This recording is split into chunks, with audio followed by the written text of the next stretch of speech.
अस्सलाम वालेकुम नाज़रीन, आप देख रहे हैं प्रोग्राम गोया और मैं हूं अरसलान खालिद। आज के प्रोग्राम में हम बात करेंगे इस वक्त जो दो से तीन अहम मामलात इस वक्त जो चल रहे हैं। एक तरफ तो शहबाज शरीफ साहब जो कि सारा का सारा क्रेडिट ले रहे हैं। आज मरियम साहिबा की भी शहबाज शरीफ साहब से मुलाकात हुई और इंटरनेशनल सादिक और अमीन तक उन्हें करार दिया जा रहा है। उस सारे मामले में जो बरतानिया में एक मामला क्लियर हुआ है, इस पर दो मुख्तलिफ मौक़िफ़ हैं। हुकूमती मौक़िफ़ बड़ा वाज़े है और हुकूमती तर्जुमान रहनुमा वज़रा ये बात भी कर रहे हैं कि वैसे अपने आप को एसोसिएट ही नहीं करते शहबाज शरीफ साहब और कहते हैं कि इंडिपेंडेंट हैं सलमान शहबाज साहब। और अब जब वहाँ पर उनका कोई एक मामला जो 2 अकाउंट फ्रीज थे वो क्लियर हुए, उनको क्लीन चिट मिली, तो आज उसका सारा का सारा क्रेडिट शहबाज शरीफ साहब भी ले रहे हैं। फिर हुकूमती वज़रा आज की भी मीडिया टॉक में बड़ा वाज़े कर रहे हैं कि जो कुछ बरतानिया में हुआ इसका पाकिस्तान से कोई लेना देना नहीं। अपोजिशन का, नून लीग का, शहबाज शरीफ साहब का मौक़िफ़ ये है कि हुकूमत लोगों को गुमराह कर रही है। इन्होंने एक ख़त लिखा था जिसके तहत बाज़ाब्ता तौर पर ये तहकीकात चल रही थी और उसी में ये क्लीन चिट मिली है और अब ये हुकूमत को हज़म नहीं हो रहा। दूसरी जानिब अब दीगर मामलात याद आ गए जब ये क्रेडिट अवाम के सामने शहबाज शरीफ साहब ले रहे हैं कि उन्हें बाहर से क्लीन चिट मिल गई और यहाँ पर इंसाफ उन्हें नहीं मिल रहा, इंतकाम का निशाना बनाया जा रहा है। उनका ये मानना कि अगर इमरान खान साहब का बस चले तो आज ही उन्हें जेल में डाल दें।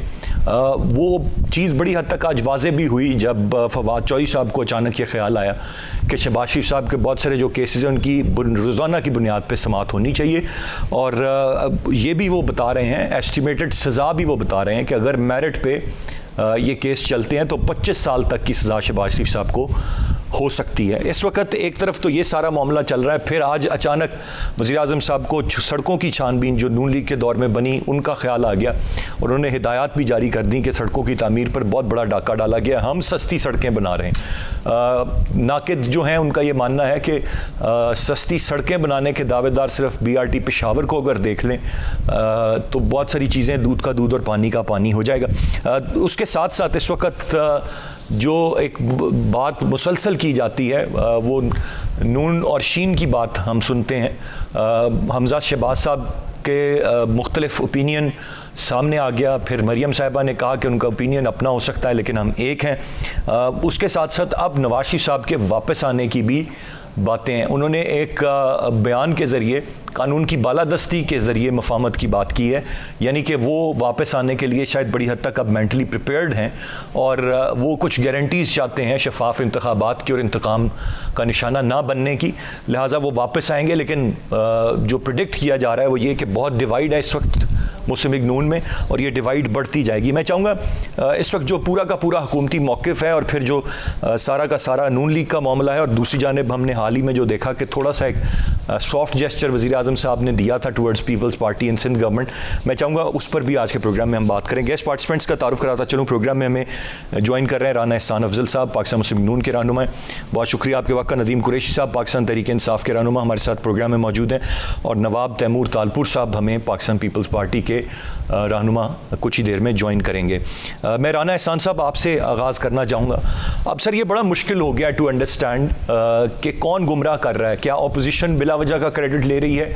क्या हुकूमत इस सारे मामले पर नहीं चाहती कि अगर क्लीन चिट मिली है बरतानिया से तो वो इसका क्रेडिट नून लीग को लेने दे या शहबाज शरीफ साहब को लेने दे? लेकिन as a matter of fact sir एक बात तो अहम है, वैसे जो भी वो चूँकि अपना इंडिपेंडेंट हैं, उनके बेटे हैं लेकिन उनके अपने मामलात हैं और इसी तरह ही शहबाज शरीफ साहब बयान भी करते आए हैं।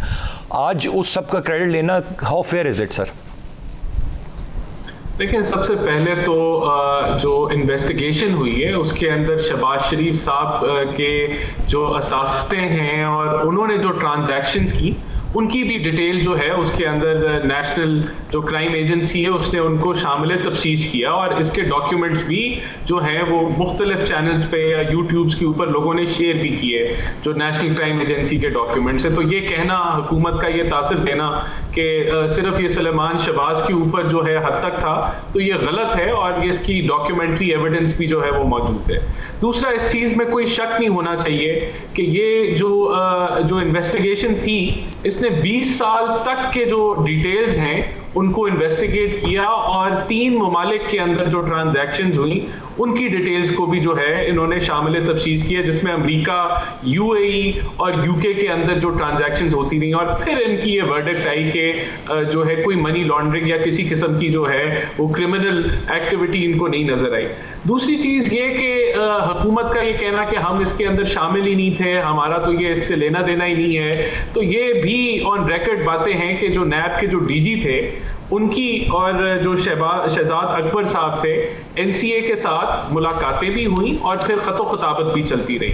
अच्छा, तो उस पर फवाद चौधरी साहब आज जो वजाहत दे रहे हैं राना साहब, वो ये कह रहे हैं कि वो जो डीजी का आप जिक्र कर रहे हैं वो एक कोर्स के सिलसिले में बरतानिया गए थे, उसका इस सारे मामले से कोई लेना देना नहीं है। ये उनका मौक़िफ़ है, आप वजाहत फरमाते। बिल्कुल ये उनका जो मौक़िफ़ है ये उसी तरह का बेबुनियाद मौक़िफ़ है जिस तरह की आज उनकी प्रेस कॉन्फ्रेंस थी। देखें, यहाँ एक बड़े प्लानिंग के तहत एक वो इनकी चाल चली जाती है कि ये मीडिया ट्रायल करते हैं, मीडिया पे ये जो है वो तोपों का भरमार कर देते हैं और जो फेक न्यूज़ है, मिसाल के तौर पे आशियाना हाउसिंग स्कीम में अरबों खरबों की गबन हो गई और फिर जब वो जो है वो कुछ उसके अंदर से नहीं निकला और नैब का जो है वो केस बिल्कुल वो खाली हो गया, 56 कंपनियों अरबों खरबों की करप्शन वो खत्म हो गई कहानी। इसी तरह साफ पानी के ऊपर इन्होंने कहा, बहुत सारे जो दीगर मिफ्ता इस्माइल और एलएनजी के ऊपर इन्होंने पहाड़ निकला चूहा, उसके अंदर इन्होंने कहा जी कि पता नहीं क्या कुछ हो गया और बाद में जो बेल ऑर्डर आया उसमें जस्टिस साहब लिखते हैं कि मफरूजों पे केस था, एहसन इकबाल साहब को भी इन्होंने घुमाया। तो इनका एक प्लान होता है कि ये मीडिया पे बड़े बड़े दावे करते हैं, फलाना टीटी का अकाउंट मिल गया, फलूदे वाला, ये वाला, और फिर वो कहानी इनका काम खत्म हो जाता है। फिर नैब के ये चेयरमैन को ऑर्डर करते हैं, इनको गिरफ्तार करते हैं, वो गिरफ्तारी कर देते हैं। वो गिरफ्तारी के बाद जो है जब केस चलता है तो कोई इनके पास शायद नहीं होते, कोई एविडेंस नहीं होता, कोई साबित नहीं कर पाते, फिर जो बेल मिलती है और बेल के ऊपर जो जजमेंट आती है, अगर आपको पढ़ लें ठीक, राना साहब आपका पॉइंट आ गया, एक आला के तौर पे इस्तेमाल होता है, पॉलिटिकल विक्टिमाइजेशन की बात करते हैं। ये पॉइंट टेकन सर। मैं जरा नदीम कुरैशी साहब की जानिब बढ़ूंगा। कुरैशी साहब, आप कैसे देख रहे हैं इस वक्त बड़ा मुश्किल होता जाता है ये फैसला करना कि कौन सही है कौन गलत है, हर तरफ से there is a bombardment of information. अगर हम वो डॉक्यूमेंट्स भी देख लेते हैं तो वो भी वो नहीं है जो हुकूमत हमें बताती है और वो मिनोन वो भी नहीं है जो हमें अपोजिशन यानी कि नून लीग पूरी तरह से बता रही। हर कोई अपने मकसद की चीज़ें निकाल के उसमें से बयान करता है, ऐसा क्यों है सर? बिस्मिल्लाहिर्रहमानिर्रहीम। देखिए अरसलान, सबसे पहले हमने देखना ये है कि जो एनसीए है, नेशनल क्राइम एजेंसी यूके की, क्या उसमें एप्लीकेंट कोई पाकिस्तानी था या गवर्नमेंट उसमें एप्लीकेंट थी? और स्टेट बैंक का पाकिस्तान का जो फाइनेंशियल मॉनिटरिंग यूनिट है, सिर्फ उसको थोड़ा सा रीड कर ले कि पाकिस्तान में अगर कोई ट्रांजैक्शन बैंक में होती है, कोई रकम भेजी जाती है या ट्रांसफर की जाती है एक खास हद से ज्यादा, तो पाकिस्तान में स्टेट बैंक का जो फाइनेंशियल मॉनिटरिंग यूनिट है वो उसको चेक कर रहा होता है। और बहुत सारे लोगों से आप पूछे कि जब कोई रकम की मुंतकली हुई है, उनसे क्वेश्चन का लोकल बैंक करता है जी ये रकम आपके पास कहां से आई। ब्रिटिश गवर्नमेंट का अपना एक सिस्टम है। सलमान शहबाज साहब के अकाउंट्स में जब एक हद से ज्यादा ट्रांजैक्शंस हुई तो उन्होंने उनसे क्वेश्चन किया, उनके अकाउंट सीज कर दिए। इसमें दिलचस्प बात यह है कि शहबाज शरीफ साहब से जब पाकिस्तान में लोकल इन्वेस्टिगेशन एफआईए या नैब ने की, जो उसकी रिपोर्टिंग हम तक पहुंची, वो हमेशा उन्होंने डिसएसोसिएट किया अपने आप को अपने बेटों के बिजनेस से, और हमेशा एक मौका किया कि जी मेरे बेटे इंडिपेंडेंट है, वो अपना बिजनेस करते हैं, उनसे क्वेश्चन करें। ये मजे की बात, मजे का खेज बात, दिलचस्प बात, लोगों को बेवकूफ बनाने वाली बात। कुरैशी साहब का मानना है कि ये शायद लोगों को बेवकूफ़ बनाने की बात है। मैं कुरैशी साहब की जानिब वापस आऊँगा। तैमूर तालपुर साहब पाकिस्तान पीपल्स पार्टी के सीनियर रहनुमा हमारे साथ मौजूद हैं। तालपुर साहब, इस वक्त बड़ी वाज़ेह एक तो लड़ाई चल रही है नून लीग और मौजूदा हुकूमत के दरमियान, लेकिन हाल ही में हमने कुछ पॉजिटिव साइन देखा जब वज़ीर आज़म साहब की टोन बड़ी तब्दील हुई कराची में खड़े होके। तो कुछ हम समझें कि मामलात इस वक्त पीपल्स पार्टी और पीटीआई की गवर्नमेंट के दरमियान is it a working relation या अदरवाइज भी कोई बेहतरी की तरफ जा रहे हैं? बिस्मिल्लाहिर्रहमानिर्रहीम। देखिए जी, ना तो हम राब्ते में हैं पीटीआई के साथ, ना तो हम किसी वर्किंग रिलेशनशिप में हैं। अफसोस के साथ कोई एक बात जो इमरान खान ने की थी, कोई एक वादा जो पाकिस्तान के अवाम के साथ किया था वो पूरा कर देते तो हम समझते कि हम भी बैठ के बात कर सकते हैं। हाँ यस, उनकी जो रवैया था, जो उनको बातचीत का, गुफ्तगू का जो तरीक़ेकार था कराची में, वो बेहतर था। उसमें हमने पॉजिटिविटी देखी। पर एट द सेम टाइम आपने चीफ मिनिस्टर सिंध, जिनका कि वहां पर स्पीच होनी थी, आपने उनको स्पीच नहीं करने दी। फिर आप कभी कहते हैं कि लेट हो गया प्रोग्राम बरसात की वजह से, रोड ब्लॉक से, फलाना था ढमकाना था, तो आप उस जो है चीफ मिनिस्टर की 20 मिनट की स्पीच को 5 मिनट का कर देते, या फिर खाली सिर्फ और सिर्फ इमरान खान ही बात करता, फिर और कोई बात नहीं करता। तो ये तरीक़ेकार जो है ये सही नहीं है। आपकी जो पॉलिसीज हैं पीटीआई की, वो अवाम दुश्मन पॉलिसीज हैं, इस चीज में कोई शक, कोई शुबा नहीं है। तो हम कैसे किसी वर्किंग रिलेशनशिप में आ सकते हैं? यस, जहां तक बात है सिंध के सूबे की, तो हम चाहते हैं कि जिस तरह आप बाकी सारे सूबों को ट्रीट करते हैं, जिस तरह से आप बाकी सारे सूबों को फंड वगैरह देते हैं, जिस तरह बाकी सूबों को स्कीम्स देते हैं, other than the budget of the province, आप सिंध को भी दें। आप सिंध में केसीआर का प्रोजेक्ट में काम करना चाहते हैं, सिंध हुकूमत आपको बाकायदगी से मदद करेगा। आप जिस तरह से हर किसी सूबे को, किसी को 22, किसी को 33, किसी को 34, शायद बलूचिस्तान को 44 नई रोड्स की स्कीम दी है वफाक की तरफ से, अफसोस के साथ हमें एक भी नहीं मिली। तो ये सारी चीजें हम क्लियर करना चाहते हैं। और पहले जो तरीक़ेकार था कि आपको बंडल आयरन चाहिए तो आप हमसे एक बात करते थे, एग्रीमेंट दूसरी होती थी और आप तीसरा रद्द-ए-अमल लाते थे, और उसके बाद आप कहते थे कि हमारे हाथ में आप जबरदस्ती जोर के साथ कुछ भी कर सकते हैं। तो हमने आपको बता दिया कि जोर जबरदस्ती से कुछ भी नहीं हो सकता। तो खान साहब को ये रियलाइजेशन हो गई है कि you have to work with the provincial government, not opposing the provincial government. Rightly said. गुफ्तगू का सिलसिला जारी है, एक ब्रेक की जानिब बढ़ेंगे, ब्रेक से वापस आकर मजीद बात करते हैं, साथ रहिएगा।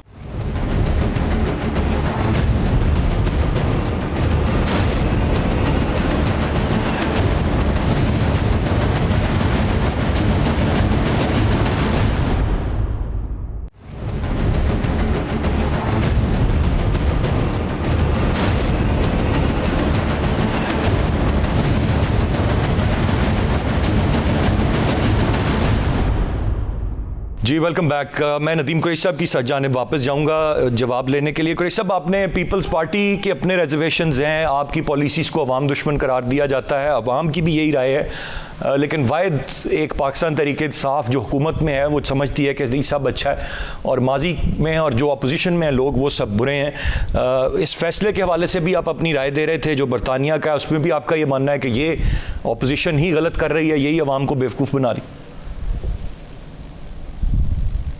देखिए अरसलान, मेरी राय नहीं है, ये हकीकत है कि एक शख्स जब पाकिस्तान, देखिए आइए ये फरमाते हैं पीएमएल, पहले मैं पीएमएल की बात करता हूँ, ये कहते हैं कि जी कोई क्राइम नहीं हुआ और बड़ी उनको क्लीन चिट मिल गई।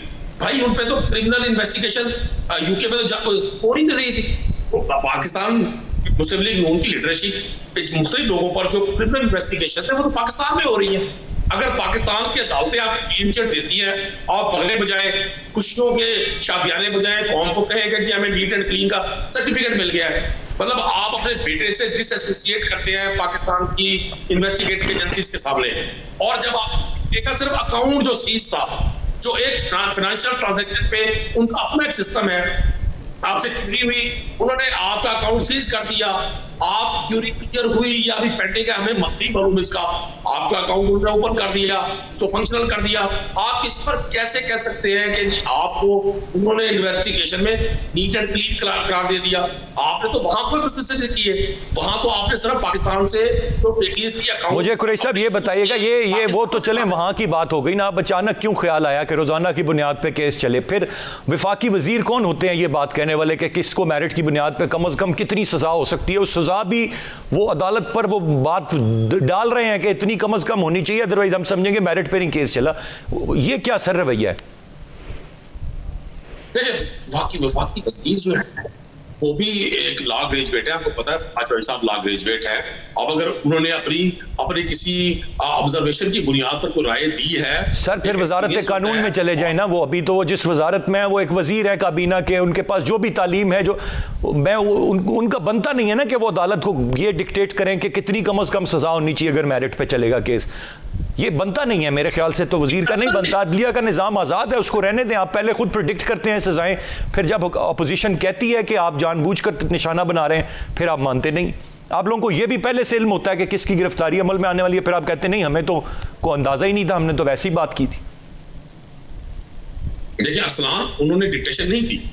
पाकिस्तान का आइन जो क्रिमिनल प्रोसीजर्स है उसमें एक एक चीज का सजा भी लिखी हुई है और उसकी हद भी लिखी हुई है। उसको अगर किसी बात पर इजहार कर दिया जाए तो मैं नहीं समझता ये कोई अनकॉन्स्टिट्यूशनल है, ये इमोरल है। आप कोई किसी भी लॉ स्टूडेंट से अगर पूछेंगे कि जी फलां जुर्म की क्या सजा आइन लिखता है, क्रिमिनल प्रोसीजर में उसकी क्या सजा है, तो उसकी वजाहत कर देगा। ये कौन सा ऐसा मतलब इस पे कोई रॉकेट साइंस है कि वो इसका इजहार नहीं कर सकते। हमने देखना ये है कि जो क्रिमिनल प्रोसीजर्स, जो क्रिमिनल प्रोसीडिंग्स पाकिस्तान में हो रही है शहबाज शरीफ साहब पे, जिनमें उनके फैमिली मेंबर्स के अकाउंट पे, उनके अपने जाती अकाउंट पे, उनके बेटों के अकाउंट पे करोड़ों रुपया शिफ्ट किया जाता है। पाकिस्तान में स्टेट बैंक का एक मॉनिटरिंग यूनिट है, फाइनेंशियल मॉनिटरिंग यूनिट, जो सारी चीजों को वॉच कर रहा होता है। आपके अकाउंट में भी अगर 10 करोड़ रुपया शिफ्ट होगा, मेरे अकाउंट में भी 10 करोड़ रुपया शिफ्ट होगा, तो हमसे क्वेश्चन कर सकता है हमारा बैंक कि मुझे हमें बताएं कि ये पैसे आपके पास कहां से आए। वो उसका क्वेश्चन का आंसर नहीं करते किसी प्रेस कॉन्फ्रेंस में। पिछले 2 साल में शहबाज शरीफ साहब ने एक स्टेटमेंट दी हो इस हवाले से, तो मुझे आप बता दें। मतलब अगर वहां यूके में अगर कोई डिसीजन हो गया, उनके सीज अकाउंट को फंक्शनल कर दिया गया, उस पर इतनी खुशियां मनाना, इतनी तारीफ और तौसीफ करना और पॉलिटिकल पॉइंट स्कोरिंग के लिए किसी एक इशू को यूज करना, यह भी समझ से बालातर है। बिल्कुल सही, तो सब आपका पॉइंट आ गया सर। ठीक है, आपकी बात अपनी जगह पे दुरुस्त के वो उसको इतना करना ये भी नहीं है, लेकिन आप लोग भरपूर काउंटर कर रहे हैं सारे मामले को कि वो कोई क्रेडिट इस चीज़ का ना ले पाएँ। बेशक वहाँ से ही फैसला आया। मैं राना साहब आपसे जानना चाहूँगा अभी एक और, ये तो अभी बाकी तो मैं कौन से साफ़ पानी, Ashiana and money laundering and what not, मैं किसकी तफसील में जाऊँ जो सारे केसेस हैं। Now there is a new thing coming up. आज वज़ीर आज़म साहब को सड़कों पे जो आप लोगों ने तामीर की है 2013 से 18 तक, वो आज उन्हें ख्याल आया कि उस वक्त क्यों लागत ज़्यादा आ रही थी, हमारे दौर में आज 2021 में कम लागत आ रही है, तो अब आपने इसका भी हिसाब देना है। इसके हवाले से भी इंक्वायरी उन्होंने खोल दिया। सर क्या कहेंगे? देखिए, ये मैं डेस्परेशन कहूँगा, इसको मैं प्रोपेगेंडा कहूँगा, इसको मैं फेक न्यूज़ कहूँगा, इसको मैं नैब न्याजी गठजोड़ कहूँगा। क्योंकि ये आज का मामला नहीं है, ये तो इनका मामला जब से हुकूमत शुरू हुई है तब से यही मामला है कि ये बड़ी बड़ी इल्ज़ामात की बारिश करते हैं। इनके वजीर प्रेस कॉन्फ्रेंस करते हैं, चाहे वो शहजाद अकबर हो, चाहे वो फवाद चौधरी हो, या पहले इनके इंफॉर्मेशन शिवजी साहब हो, बहुत बड़े बड़े दावे करते हैं। और फिर जब वो केस चलते हैं तो केस में से जो है वो पता चलता है ये तो जो है खोखले बर्तन है, कुछ भी नहीं निकलता। आप ये देखें कि इन्होंने LNG के ऊपर जब मिफ्ता इस्माइल और शाहिद खाकान अब्बासी को पकड़ा था तो इन्होंने क्या कुछ नहीं कहा था। फिर जब ये इन्होंने राना सनाउल्लाह के ऊपर 15 किलो हीरोइन डाली तो जान अल्लाह को देनी है कि इन्होंने नारे बुलंद किए, और किस तरह फिर ये चुप के भाग गए। फिर ये मंजरे आम पे ही नहीं आए उस टॉपिक के ऊपर। एहसन इकबाल के ऊपर क्या असद उमर ने नहीं कहा कि ये गलत केस है? इनके अपने वजीर यहां तक कि जिनको थोड़ी सी सेंस है, कोई थोड़ी सी न्यूट्रलिटी रखते हैं, उन्होंने भी कहा कि ये केस गलत है। इसी तरह आप देखें कि हमजा शहबाज को 2 साल इन्होंने जेल में रखा और रेफरेंस इन्होंने जाके एंड में जाके फाइल किया। तो ये एक पूरा एक सिस्टम चल रहा है। और इसको देखें, मैं फिर रिपीट करूंगा कि ये हम नहीं कह रहे, ये वो बेल के जो जिन जजेस ने बेल दी, चाहे वो सुप्रीम कोर्ट तक के थे, हाई कोर्ट के थे, वो कह रहे हैं कि पैरागॉन में क्या हुआ, साद रफीक और सलमान रफीक को अंदर डाला और फिर किस तरह ड्रामा। ये एक पूरा देखें, मसला ये कि पाकिस्तान की अवाम ये फर्क नहीं कर पाती कि सजा होने से पहले अगर आपको जेल में डाल दिया जाए या सजा होने के बाद में जेल में डाल दिया जाए, उसका क्या फर्क है। इनका मकसद ये है कि ये कीचड़ उछाले मीडिया पे, नंबर 1। नंबर 2, ये नैब न्याजी गठजोड़ को इस्तेमाल करते हुए जो है वो बंदे को जेल में डाल दें। और इनका यहां तक मकसद पूरा हो जाता है कि ये एक प्रोपेगेंडा और फेक न्यूज के ऊपर जो ये चल रहे हैं कि ये इन्होंने ऑपोजिशन लीडर को जेल की सलाखों के पीछे बंद कर दिया, फिर जब वो बाहर आते हैं तब ये वो कहानी गोल हो जाती है। ये इनकी आदत है फेक न्यूज की। इन्होंने इसी तरह इमरान खान ने 35 पंक्चर पे पूरी आवाम को बेवकूफ है, तो इनकी कोई बात, इनकी कोई इल्जाम जो है साबित करें। हम तो पहले ही नैब का 3 साल से भुगत रहे हैं, एक एक लीडर ने भुगती, हम आगे भी भुगत लेंगे। लेकिन अब बयानिया फेल है, अब लिफाफे से हवा निकल रही है, गुब्बारे से हवा निकल रही है और ये बचा नहीं पा रहे। आपका पॉइंट आ गया। गुफ्तगू का सिलसिला जारी है, एक ब्रेक की जानिब बढ़ेंगे, ब्रेक से वापस आकर मजीद बात करते हैं, साथ रहिएगा।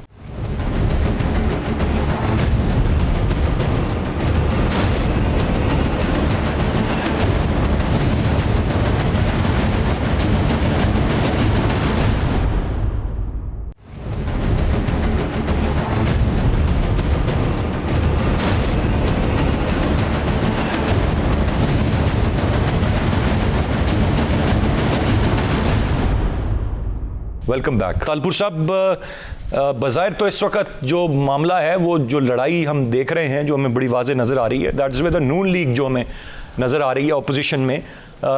पीपल्स पार्टी के साथ मैंने जो पहले भी आपसे सवाल किया, आपने कहा कि ऐसी कोई बात नहीं है, इनकी पॉलिसीज़ पर आपको एतराज़ है, लेकिन इस वक्त हम उस तरह देख नहीं रहे कोई confrontation between Pakistan Peoples Party and Pakistan Tehreek Insaf government. क्या रीज़न हो सकती है? Is it because they are too busy fighting with PMLN और there is any other reason to it? देखिए जी, अब PTI एक जमात है या एक पार्टी है, या फिर मैं कहूँगा कि वो कश्ती है जो भी डूबने जा रही है। उनकी सारी पॉलिसीज फेल गई हैं। पाकिस्तान पीपल्स पार्टी क्यों एक डूबती कश्ती के साथ कोई भी वास्ता रखेगी? पहली बात। दूसरी बात, जो भी असूल की बात होती है, तो हमने किस बात पर कभी सपोर्ट किया PTI को? मेन इश्यूज हमारा EVM का चल रहा है। हमने इनको कह दिया है हम किसी सूरत EVM पे इनसे एग्री नहीं करेंगे। ये धांधली का तरीकेकार निकाल रहे हैं ताकि एक बार फिर हुकूमत में किसी बहाने आ सकें। जो सेलेक्टर्स इनको पहले लाए थे, अब वो भी इनसे तंग हैं, वो इनको फिर से लाना नहीं चाहते। लिहाजा एक्सपेक्टेशन यही है कि फेयर एंड फ्री इलेक्शन होना है। तालपुर साहब, उन सिलेक्टर से कोई आपका राब्ता वास्ता, आपकी जमात का जी, उन सिलेक्टर से कोई आपका राब्ता वास्ता हुआ हो? कुछ नहीं, हो नहीं सकता ना। हम हमेशा जो है उनके साथ लड़ के झगड़ के डेमोक्रेसी की खातिर हमेशा उसी साइड पर रहे हैं जिसको उन्होंने अपोज किया। तालपुर साहब, हिस्ट्री जरूर यही रही है, लेकिन अब इस्लामाबाद में, मैं कराची के बारे में ज्यादा नहीं जानता, लेकिन इस्लामाबाद में बहुत अजीब अजीब बातें गर्दिश कर रही हैं। मैंने इसलिए कहा क्लैरिफिकेशन हो जाए। हिस्ट्री वही रही है जो आपने कहा, लेकिन प्रेजेंट बहुत सारे लोग कहते हैं वो नहीं है शायद। नहीं, क्योंकि खान साहब जो है सिंध में परफॉर्मेंस उनकी जीरो रही है। वैसे तो ओवरऑल हर सूबे में जीरो रही है, पर खसूसन सिंध में ये कुछ कर नहीं सके, इनकी हुकूमत भी नहीं है। तो खान साहब ने ये समझा कि अब और कोई तरीकेकार नहीं है, अगर कुछ करना है तो सिंध हुकूमत के साथ बैठ के काम करना पड़ेगा। उस मजबूरी में खान साहब ने जो है सो जो डायलॉग कल कहे वो हमें सुनने में आए। उसके अलावा ना तो कोई बातचीत है, ना तो कोई राब्ता है, ना ही कभी किसी डूबती कश्ती के साथ हम मिलेंगे। और पाकिस्तान बिल्कुल सही तालपुर साहब, पॉइंट आ गया। मैं जरा बड़ा क्विकली कुरैशी साहब से सिर्फ ये सड़कों की जो तहकीकात है, मैं कुरैशी साहब वक्त बड़ा महदूद है, सिर्फ ये जानना चाहूँगा, केसेस बहुत सारे हैं, इंक्वायरीज तो बेतहाशा खुली हुई हैं, वो कंक्लूड हो जाती है। हम नहीं कहते ना आप छानबीन करें, आप ज़रूर करें, बट अनदर इंक्वायरी सर। देखिए, मैं आपकी ना इस सवाल से पहले दो बातों को बात करना चाहता हूँ। एक तो अभी राणा एहसान साहब ने फरमाया कि जी साफ पानी स्कीम, मैं सिर्फ मैं टेक्निकलिटीज में नहीं जाता, मैं एक क्वेश्चन करता हूँ कि ऐसी क्या वजह थी कि पाकिस्तान के सबसे नीट एंड क्लीन वजीर आला को, जो आप कहते हैं मैं नहीं कहता, अपने ही दामाद अली सलमान की जगह किराए पे मदरूब थी साफ पानी स्कीम के लिए, जिनको बगैर साफ पानी का पंजाब का एक कतरा बनाए करोड़ों रुपया रेंट के एवज दिया गया। दूसरा सवाल मैं पूछता हूँ तालपुर साहब से, ये फरमाते हैं जी सिलेक्टर्स के जरिए गवर्नमेंट आई, तो ये मुराद अली शाह की गवर्नमेंट के बारे में आपकी क्या राय है, जिसकी कैबिनेट के आप पार्ट हैं? आप तो उसी इंतखाब के जरिए यहाँ पहुंचे हैं। मतलब आप लोगों को बेवकूफ ना बनाए। 2021 है, लोग इस जदीद दुनिया में, डिजिटलाइज दुनिया में चीजों तक उनकी एक्सेस बहुत ज्यादा है। मतलब जिस जगह से आप खुद बेनिफिशियरी हैं, जिस इंतखाब के, उसमें जो आपका अपोनेंट जीता है वो सिलेक्टर्स के जरिए आया है। और फिर आपने अरसलान साहब एक बड़ी अमेजिंग बात की मेरे लिए, मैं तो आपको बड़ा इंफॉर्मेटिव और बड़ा एनर्जेटिक यंग एक एंकर समझता हूँ। आपने कहा जी हिस्ट्री तो पीपल्स पार्टी की है, नहीं है इस्लामाबाद में आजकल बड़ी खबरें गर्दिश कर रही हैं सिलेक्टर्स से मुलाकातों के हवाले से। मेरे भाई एक लफ्ज है NRO, जो पाकिस्तान के किसी भी नौजवान शख्स ने पहली बार जब सुना तो जनरल मुशर्रफ से जिस पार्टी ने सबसे पहले NRO लिया वो पाकिस्तान पीपल्स पार्टी है। इनकी तो हिस्ट्री जनरल अयूब बैठे हुए हैं और जुल्फ़िकार अली भुट्टो खड़े होकर हल्फ ले रहे हैं। वो तस्वीर आजकल मेरे सवाल का जवाब नहीं आया, ये तो बात आपने कह दी। मेरे सवाल का जवाब दे दे, वक्त बहुत महदूद है मेरे। सड़कों की जरूरत, अब सड़कों की छानबीन, बाकी मामलात कम पड़ गए थे जी। जब रिंग रोड पिंडी वाला एक स्कैम सामने आया मीडिया के जरिए, जो कि अभी रिंग रोड बना नहीं है, और वहां पता ये चला कि सिर्फ नक्शे में तब्दीली करके उसके जो साइड प्लान में तब्दीली करके 12 अरब रुपए का डाका डालने का प्लान किया गया। तो अल्टीमेटली पूरी कौम ये क्वेश्चन कर रही है। मैंने भी part of the assembly question किया था अपने CM से कि आप ये साबका दवार में ये जो बड़े शेर शाह सूरी जूनियर बने हुए कि जी हमने पंजाब में सड़कों का जाल बिछाया, इनसे तो क्वेश्चन करें कि आपने कितने अरब रुपए की करप्शन की इसमें। लोग आज भी कहते हैं जो इस्लामाबाद लाहौर मोटरवे बना उसके किकबैक से 90 में ये इवन फील्ड के फ्लैट्स परचेज किए गए। ये आम जुबान से आम है। वही सवाल आप बिल्कुल सही कुरैशी साहब, आपका पॉइंट आ गया। सर मेरे पास वक्त खत्म हो रहा है। बहुत शुक्रिया अदा करना चाहूँगा मैं तीनों रिस्पेक्टेबल गेस्ट का। As a matter of fact पहले ये सड़कें क्यों बनाते थे नून लीग वाले दौर में? इसलिए कि करप्शन और किकबैक्स मिलते। ये वज़ीर आज़म जब नहीं थे खान साहब तो तब फरमाते थे। फिर अब उनको तरक्की के लिए सड़कों की ज़रूरत पेश आई, और जब वो अब बनाना शुरू की इस हुकूमत ने तो फिर ये पता लगा कि माजी में ये महंगी बनती नहीं है। तो ये पूरा इसका एक सिलसिला है। अब इसकी भी तहकीकात होंगी और किन किन के नाम आएंगे, only the time will tell. बहुत शुक्रिया। आज के प्रोग्राम से इतने। अरसलान खालिद को इजाज़त दीजिए। अल्लाह ने के बाद।